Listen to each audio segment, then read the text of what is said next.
Welcome to the Thought Vault, where we learn to unlock our minds to live with more purpose and bold intention. I'm your host, Emily Vermillion. Take a deep breath and let's get started. Hey everyone, welcome to the Thought Vault.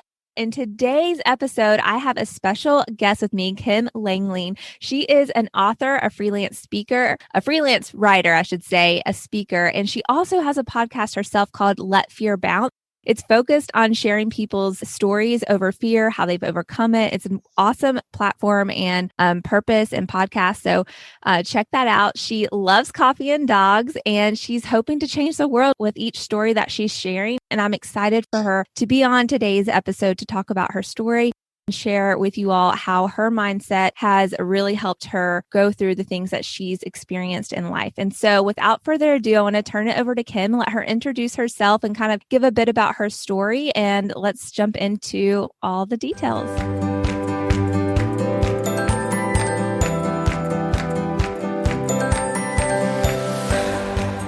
Thank you so much for having me on this morning. I appreciate it.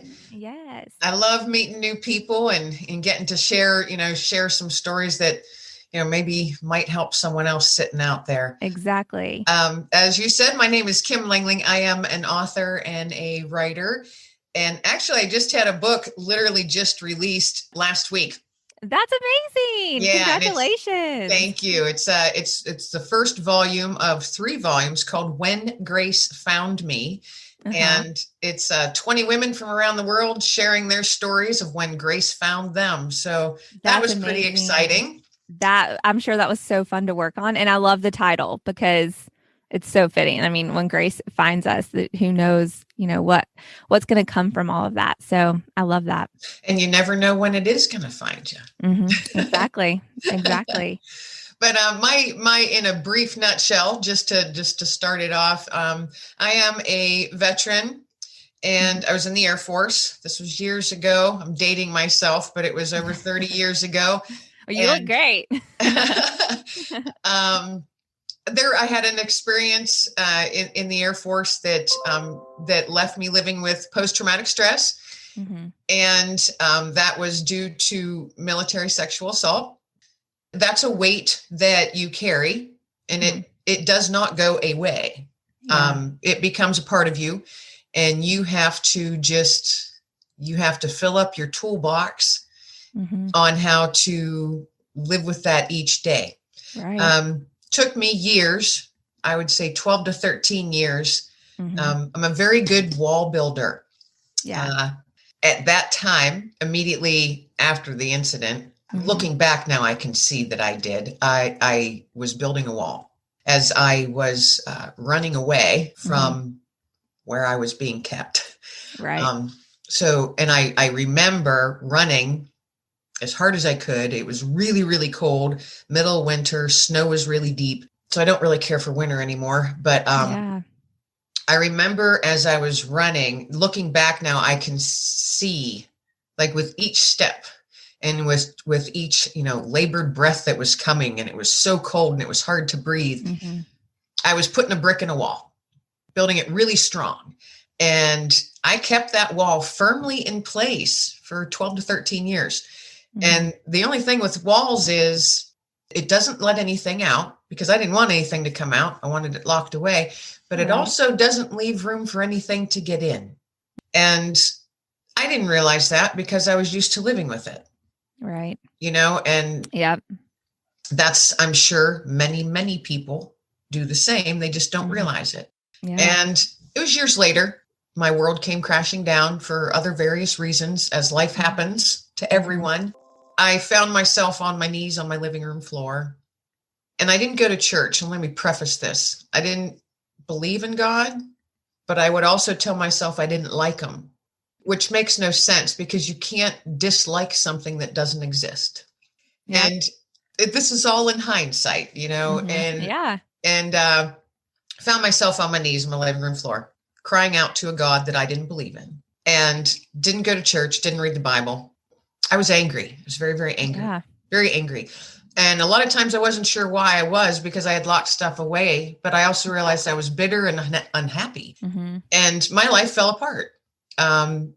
I will take my part of the blame for a lot of the stuff that happened, for like getting a divorce and stuff. It takes two people to make all that work. But I was going through a divorce. My grandmother had just passed away. A dear friend of mine had just committed suicide. And it was just all boom, boom, boom, brought me to my knees. And that wall that I had built and so carefully kept intact began to crumble and fall apart. And that was really painful, really painful to have that just come out, all that stuff that I had held in. And that's dark stuff. All that darkness that I had held in started coming out. And that hurt. Yeah. It's like my soul hurt. My heart hurt. And on my living room floor, I'm crying out to, a God that I apparently or whatever thought I did not believe in. And I felt a bit of a whisper. And that's how I always say it came from behind. And it was just a very soft, gentle feeling that felt like a whisper to me. And the words were, "But those who hope in the Lord will soar on wings like eagles." And I turned and looked behind me, like, where did that come from? Yeah. And I'm sobbing, like those big body racking sobs, ugly crying. It stopped me for a second. And I'm thinking, do I even have a Bible in this house? And I'm thinking, well, I'm sure we do. So I became somewhat frantic and ran through the house, looking in cupboards and drawers and closets. Yeah. And I finally found a Bible, and I went back into the living room and sat down on the floor, and I'm still crying this whole time.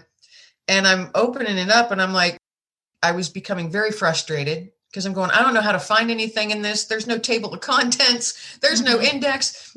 And I was all like, so I got frustrated and tossed it on the ground in front of me. And I just leaned forward with my hands on my knees and my head hanging and tears streaming and ugly crying. And I just glanced up, and there's the Bible, in front of me, and it had, thrown itself open as I threw it on the floor.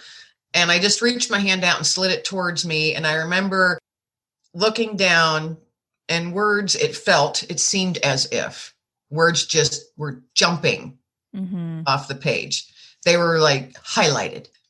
I don't know how to describe it. I know exactly what you're describing because that's happened to me so many times. Yes. And the words that popped out on the page were, "But those who hope in the Lord will soar on wings like eagles. They will run and not grow weary. They will walk and not faint."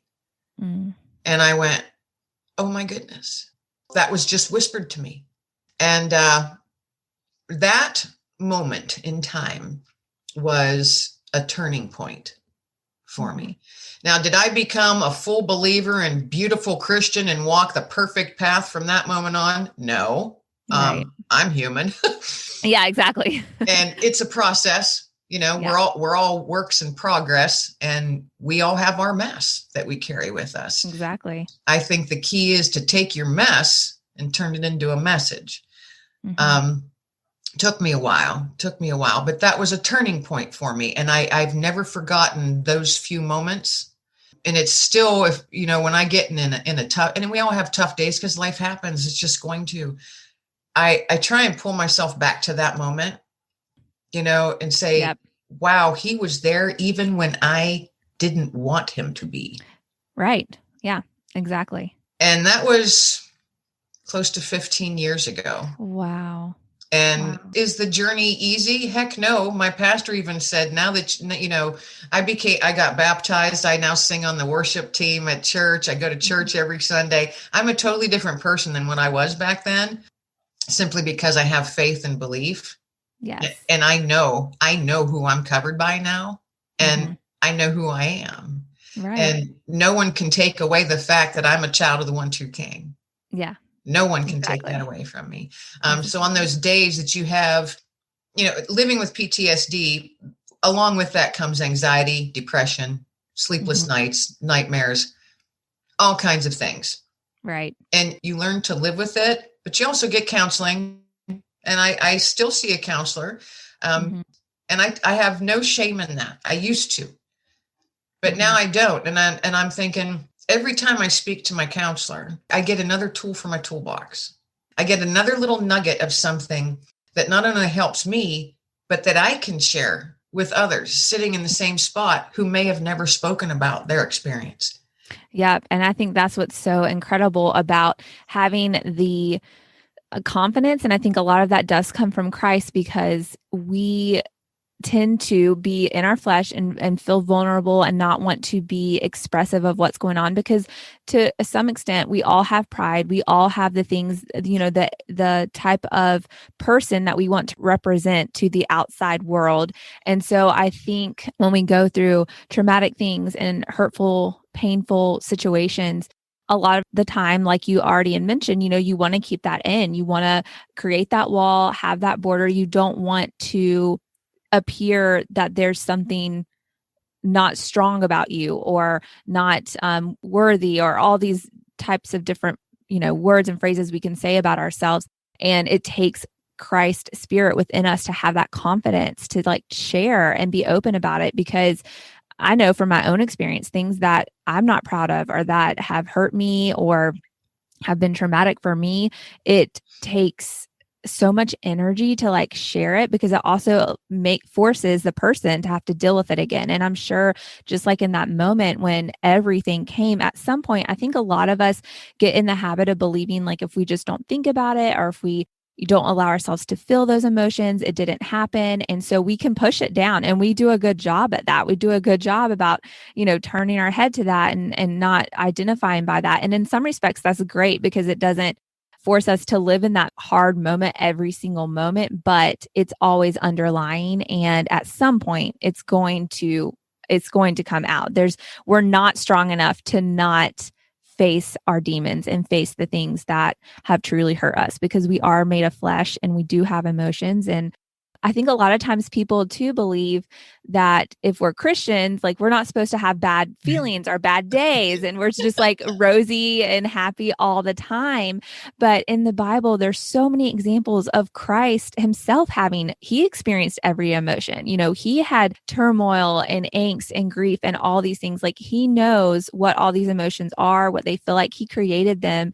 And so it is going to be part of our story. And you kind of mentioned about your pastor talking about, you're still going to have hard days and it's still going to be hard. And being a Christian oftentimes means your journey could get more difficult because Satan wants to attack you. And so we're still able, though, as believers, to have that faith and that grace and that understanding that even despite all this junk that can happen to us here, like we have this support, we have this innate ability to persevere, even if it's difficult.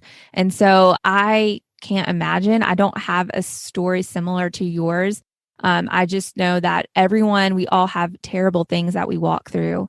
And what I love about your capability in sharing your story is just how other people, and I think that's the beauty of storytelling and sharing things that happen to us, can help other people identify in some respect. Our stories may not be the same, but you having to walk through something so traumatic and difficult mentally and physically and all of the things tells me like, yeah, I can look at her through grace, through Christ. She's been able to get to this side of it. Doesn't mean she doesn't have pain from it or any of that, but she's able to now talk about it and explore that with other people and help them get through the things that they're suffering from. So you touched a little bit on it already, about how you still see a counselor and things like that. So how, walk us through like your mindset. Cause I know for me, that's like such an interesting thing for me, is what I talk a lot about is mindset, and how people can let go of beliefs and hurts and things that they've believed about themselves through experiences or circumstances, and how they have come to the other side of that. So speak to that a little bit, if you don't mind, on how you are walking and living day to day with PTSD.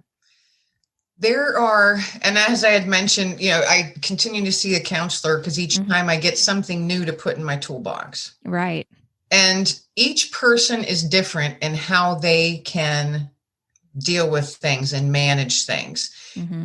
It took my counselor quite a while and myself for us to both figure out the way that I can deal with it, but still distance myself from it. Yeah. Took a long time. I'm a very visual person, and I always visualize things. I'm hands-on. So me reading a book about PTSD and what can help you. Yeah, that might help, but it doesn't settle on me as much unless I have a visual picture to go by, something that I can pull out right on the spot when you need it. Yeah. And one of the things, and this literally, it was just 3 years ago. So this is 15 years, 3 years ago, my counselor she said, let's try this. And it's a visualization thing. And I use it a lot. I just call it the projection booth. So picture yourself in a movie theater. And you've got the screen, which is showing the movie, which is your experience. So that's you on the screen going through your traumatic experience. Then you've got someone sitting in the seat, which is you again watching that. And then you're also in the projection booth. And up there in the projection booth, you have complete control over the situation. So you have control over whether that movie is affecting you sitting in the seat. You have to get your imagination going here. Yeah. This is what worked for me. And they had me sitting in the seat watching the movie. I couldn't watch it. First time we tried this exercise, couldn't watch it because I kept getting sucked into the movie. It felt like I was physically experiencing all of this stuff again, and all this anxiety came and couldn't breathe and clenched fists and clamminess. It took a while to be able to pull myself back just to sit in the seat watching, just viewing it. And they asked me over and over again, while you're watching this, what do you feel? I had to distance myself from that person and say, oh my goodness, she was so young. She was just a baby. Oh my goodness. And to look at my younger self, it hurt. That's what kept me wanting to get pulled back in there because I wanted to change how things happen, but you can't. Right. So when it would get too much, they said, Kim, just zip line yourself. Picture a zip line, literally zip lining yourself. When it gets too much, whatever experience or circumstance that you're in, and something comes rushing at you out of nowhere, because that's how anxiety happens. Yeah. Oh, yeah. And I know from my own experience, you're exactly right. I mean, it could just be one little thing, and it's all of that you've been holding back and ruminating in the back of your mind. Because something I learned that's interesting, our brain can remember literally every single thing we've ever experienced, which I think is unbelievable. But our brain can hold all of that information. It's just whether we're accessing it or using it. And so that's so true. I mean, when you are someone dealing with depression, anxiety and stuff, it can literally just happen like a light switch turning on. It's hard. It's really hard. It is. And it took me years to be able, and I always say that's when the D-man comes creeping in. You're exactly right. That's what I call the devil, is the D-man. Yes. Yeah. And I've learned now to say, you know what, D-man, not today. Not today. Now, I have my days where it seems like he knocked on my back door and I opened it up and said, come on in, trash my day. I know it's coming. You feel like you have those days, but now I'm at a point where I could say, no, not today. Yeah. I'm covered by God, and he's got an angel army for a reason. And I know that they're surrounding me each day. Yeah. You have to remind yourself of that, because you had mentioned earlier, along with anxiety and depression comes that feeling of, and me being a veteran, I'm like, well, I'm strong. I can't show weakness. That would be ridiculous. But it took me a long time to realize, wow, you're human, Kim. Yeah. And, you're not weak. And that's one thing that I have. I actually, and I'm being very honest, I don't like showing weakness ever. Yeah, I don't either. I've always been that way. Through a lot of work and still working on it, that's one of my main holdbacks is my feeling that I feel weak. Another exercise that my counselor said was, Kim, ask someone else how they see you as a person. Yeah, I love that. And I did that. And she said, okay, ask up to 3 people how they see you as a person. And ask 3 people that know your story, or even just a little bit, because it's not, it's something I typically just bring up in every conversation. Yeah. So I asked 3 people that knew different levels of my story, what weaknesses they saw in me. And that's how I worded it. What weaknesses do you see in me? And all 3 of them, they said, what are you talking about? We see no weakness. We see an incredibly strong, courageous woman who has went through something and come out the better for it. And now you're out there sharing it with people, and you have no idea where your words are landing. They're landing exactly where God wants them to, but they're landing in front of someone who is sitting in the same dark spot you were on your living room floor that day. Yeah. And the opposite of weakness is that is powerful. But as your own person sitting in, I honestly do not typically look in the mirror and see a strong person. Right. And I think that's a lot for a lot of people. And it does take work. I do too. It takes work. Say an affirmation and tell yourself this every day. I feel really awkward doing that. When I started using affirmations, like, this is the goofiest thing. I don't even know why I'm doing this right now, but I think it's the interesting part of it. I started really involving like verses. And so that seemed more natural to me. Like, I'll just speak verses over me rather than saying I'm powerful and strong and beautiful today. You know, I would just start saying what God says about me, which he says all those things, but I would use verses. That made it a lot more, I think, connected for me. But going back a little bit to what you were saying, first of all, I love that exercise because I'm a very visual person, and you talking about being in a movie theater, sitting, being on the screen, or being in the projector room. I think that is a wonderful exercise because for me, I have to sometimes remind myself, well, how do I want to feel about this?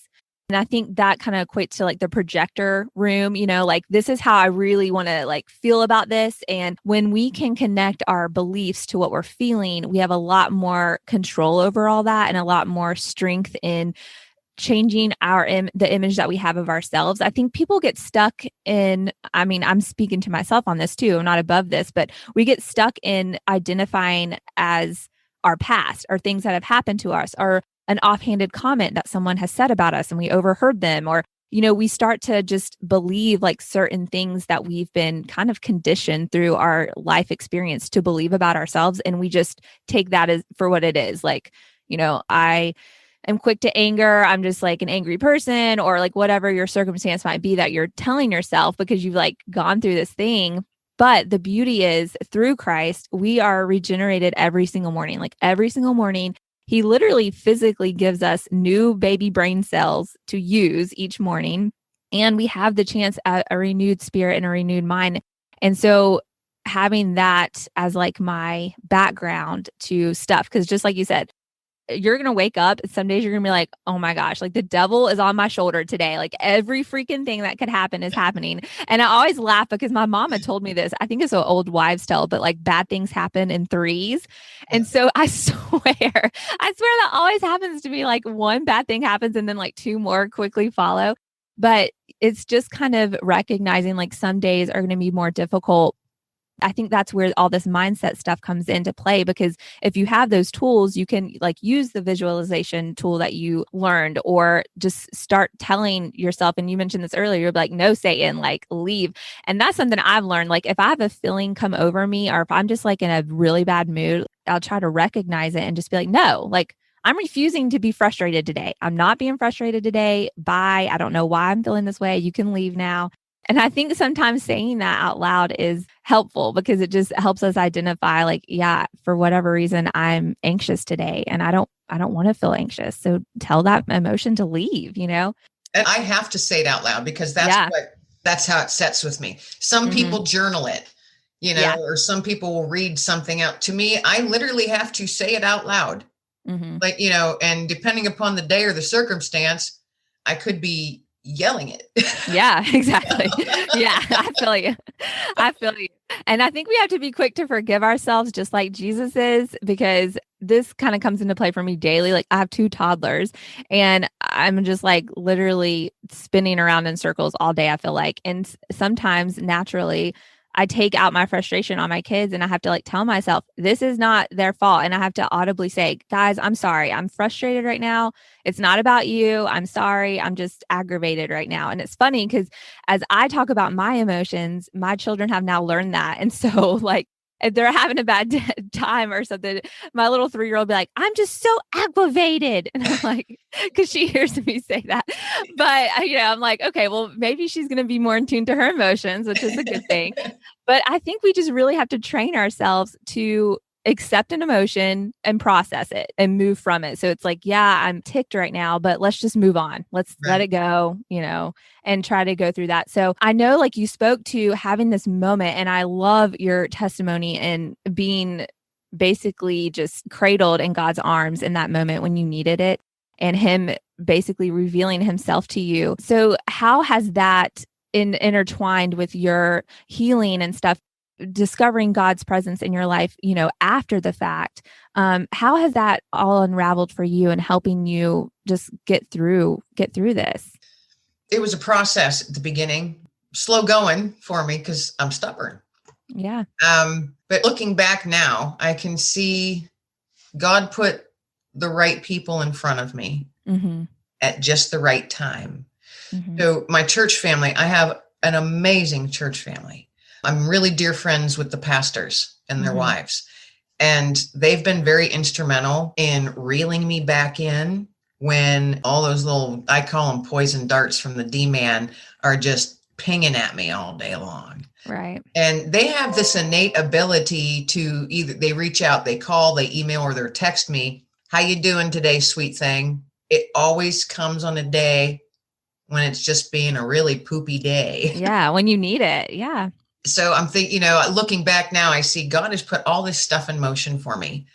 He's put a tremendous amount of work into it. And I'm thinking, I'm just one. I am one person. The thing for me is now I recognize it. Exactly. You Before can see I did it. not. Right. It was just like, oh, that's a coincidence, or, hey, that was a cool thing that happened. Now I recognize it for what it is. And I share that. I love that. Yeah. And I would never have done that before. Even 10 years ago, I would not be sitting on something like this talking about my faith. Right. At all. Right.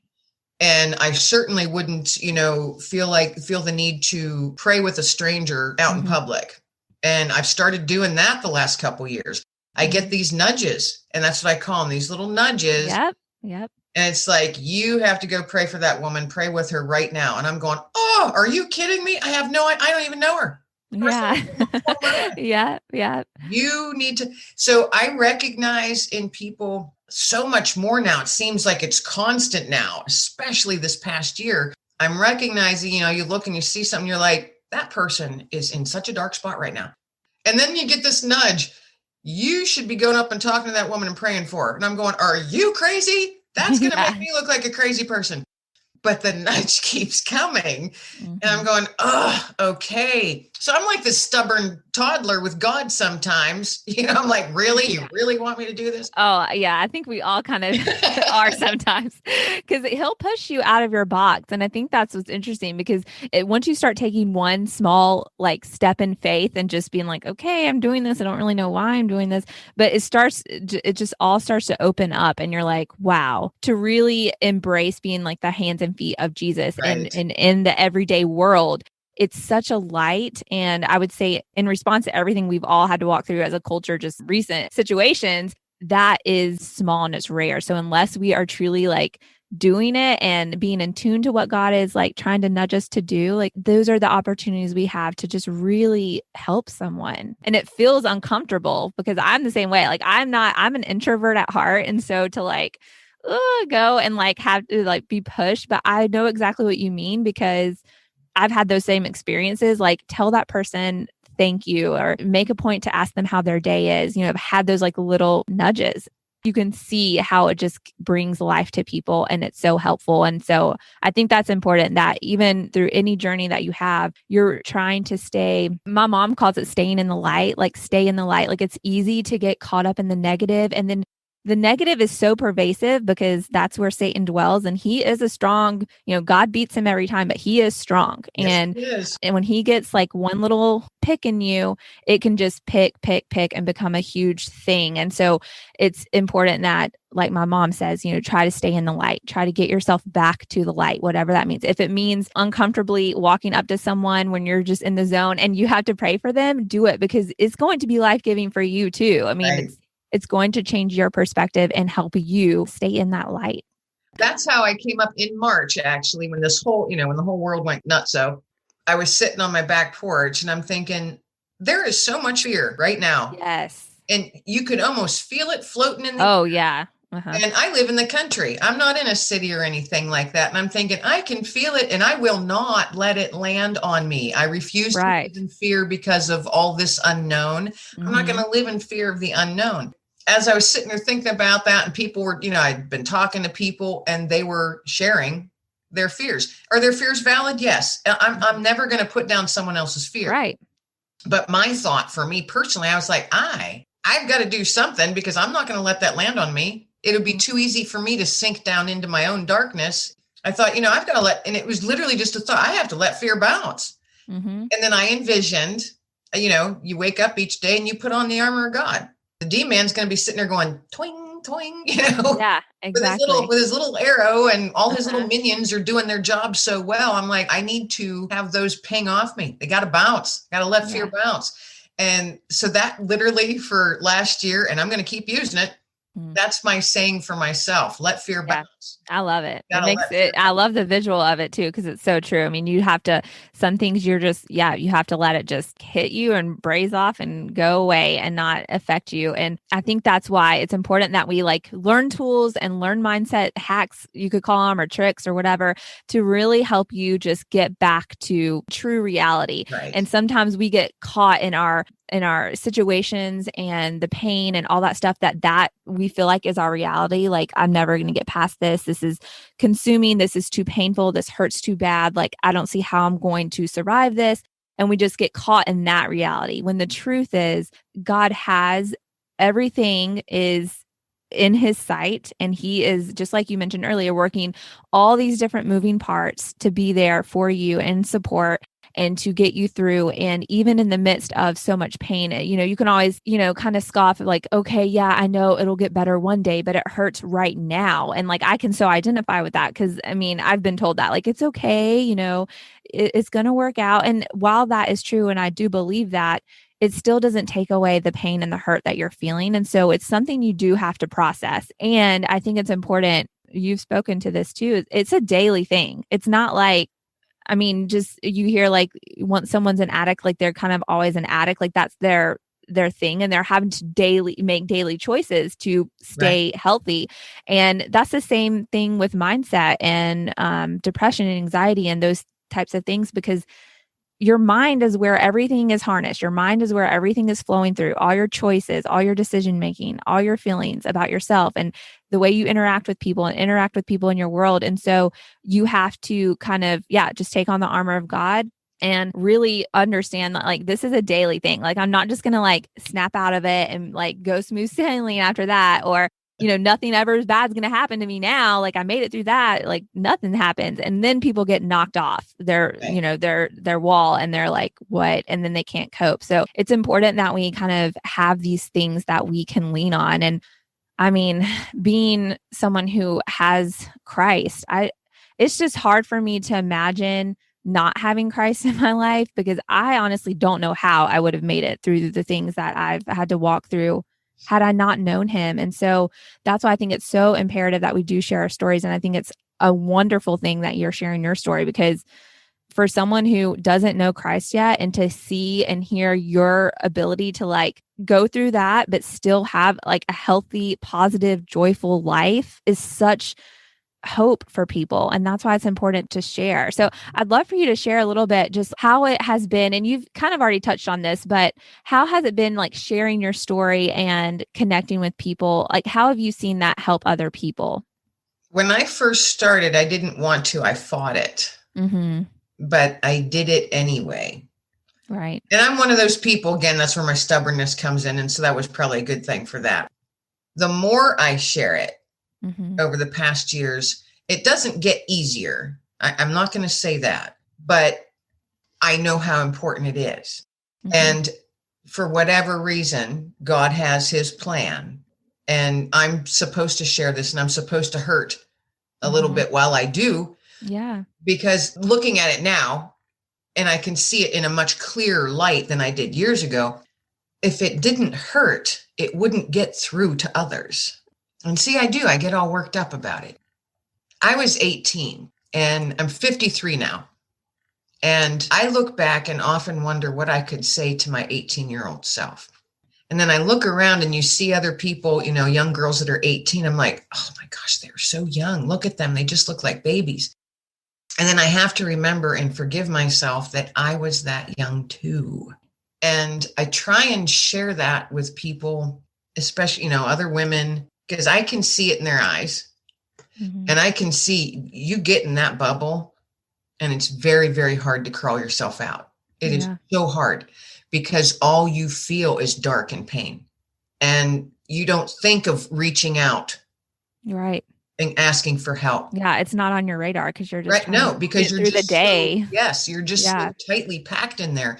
Mm-hmm. And I try and share as vividly as I can because I didn't used to write either. Mm-hmm. Yeah. God gave me all of that. And he actually gave me the way to put words on paper that get my emotions coming across. And to speak and to give enough detail so that person, whoever's ears it's landing on or eyes it's in front of, that's all, up to God too, who it lands in front of, but it's always going to be the right person. If they can read it and they can feel my angst and think, I am not alone then. And maybe God is out there. Yeah. Maybe God is with me because do you remember, I didn't like God, told myself I didn't believe in him, super angry and hated him actually. Had all kinds of negativity towards this, whoever this big guy up there was, Right. There's a lot of people in that spot right now. Doesn't matter how strong of a Christian I am, I have to remember where I was. Mm-hmm. Exactly. Because there's a lot of people out there. There's so many people out there. You're running into the store, you run into on the street, you run into a vet's office, wherever you're at. Just look. Your eyes need to be open and you have to see people how God sees them. That's not easy all the time. No. By golly. No. Especially people that are like in your life and they hurt you and you're like, what? Yeah. What? Now I have to show them grace? Like, I don't want to. Right. I just want to stay hurt by this because you've hurt me. Right. And forgiveness is a huge thing. And I can honestly say that I struggle with that. And I'll be honest, I have not 100% forgiven those people from 30 years ago. Right. That is something, it's a work in progress. And then it is. And I think, oh my gosh, it's been 30 years, Kim, what are you doing? Yep. But I also know we all deal with things our own way. And And it's part of your journey too with Christ, it's like, it's just a little bit at a time. You just kind of have to work through it. And it starts to reveal so much to you. I mean, you've even spoken to like gifts that you've recognized about yourself. You can write, you're a good speaker, you can share like these things that weren't really on your radar before. And I think as you start to unfold that and unfold God's grace and his mercy on you, and you can start seeing that of other people and having that perspective of other people, your heart becomes so much more like Christ in that. And it is a process. Like sometimes you can be quick to it and be like, oh my gosh, that's silly. I'm not holding resentment towards that. Like, yes, of course, I forgive you. Let's move on. I'm very quick to forgive too, in some respects like that, but I can be stubborn too. And I think that is something that speaks to me, things that I am struggling with, and I think too, when I'm having a hard time with something, I know like I need to be in prayer over this because I am not letting it go. Like it is just cycling through my emotions, cycling through my thoughts. Like I'm clearly holding on to this. I'm clearly upset by this. This is a point to like, I need to be praying over this, like, because I don't have the answers. I haven't been able to get through it on my own, clearly. So I think that's important. And I love what you said because we do have to see other people, how God sees us. And that starts to shift how we relate to people and relate to situations that we have to face. Because until we're on the other side in heaven and not here anymore, like we're going to have trials and tribulations and hurts, but it's part of our journey. And even though in the midst of it, it can be excruciating and so enveloping, just consuming. I think when people don't know Christ, it's hard for them to get out of it. And so when you're sharing your story like this and telling people, this is what happened to me, I mean, you're showing how God has revealed and given grace and been there. And I love that ties into the title of your book that you said you released. That's amazing. Yeah. I just love that. I think, the important thing for us to remember is it's a daily thing. It's a daily walk that we have to choose to think better in God's perspective. Because even when I am too far into myself and my emotions, like that is the trick I have to use. And kind of, I even like thinking about the visualization exercise you spoke to earlier. Like if you can't even see yourself in the projection room, like you can even imagine God being in that projection room, and how is he going to control this situation, and try to wear that hat, wear that Right. lens and see things through his lens. Like, okay, if God was looking at this, what would he be saying right now to me to help me through this? I just love that. You've shared so much wonderful stuff today. And I know the listeners are feeling probably motivated and energized and hopeful, because it doesn't matter who we are or what walk of life we're in. We all have things that we've got to, kind of face and deal with. Right. So if there's one thing that you could like tell someone that is a mindset trick or hack, like what would your one like encouragement be to people that are walking through something really hard and dark right now? You are stronger than you can even imagine. Don't let anyone or anything tell you any different. And you've got God on your side, and he provides you amazing, amazing strength if you just let him. Amen. Open your heart. That's the main thing. Open your heart to God, to his grace and his love. And that internal strength that you've carried with you and prayer, that's all powerful. That's powerful stuff. And you can live outside of that dark bubble you might be in. Yes. There is light out there, and you can do it. You can do it. You are stronger than you know. You are so much stronger than you know. Amen. I love that. All right. Well, can you tell our listeners where they can find you and give us some details on, just where they can connect with you and maybe have the opportunity to hear more of your story and continue listening to the things that you share? On Facebook is probably the best way. My business, I guess you can call it, my writing Facebook is called She Writes Words. Okay. And so that's pretty easy to find.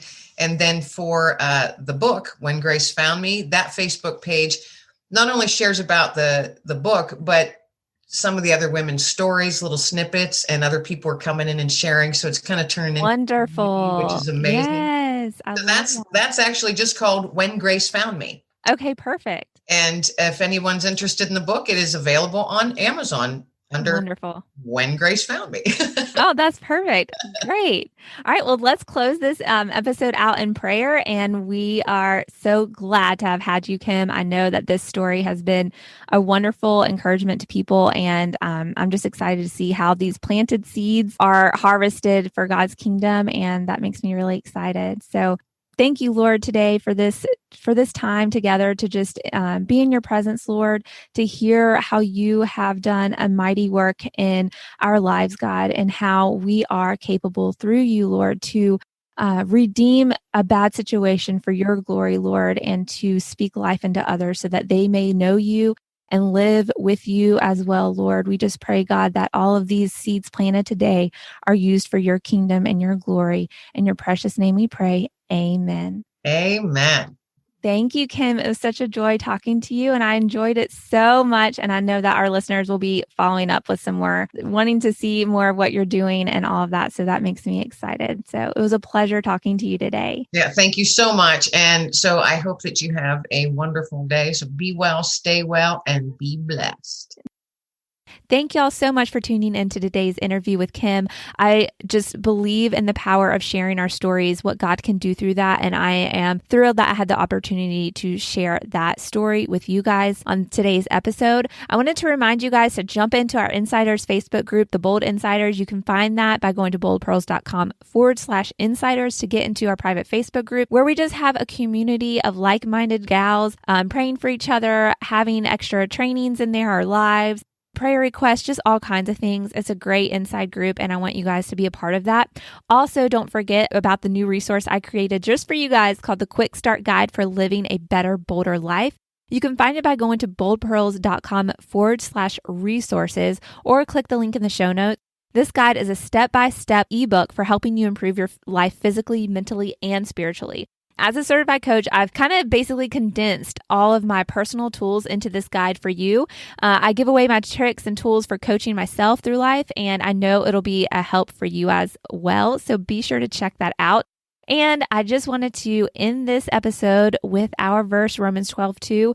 Do not be conformed to this world, but be transformed by the renewing of your mind. Go live with bold intention, everyone. Bye for now.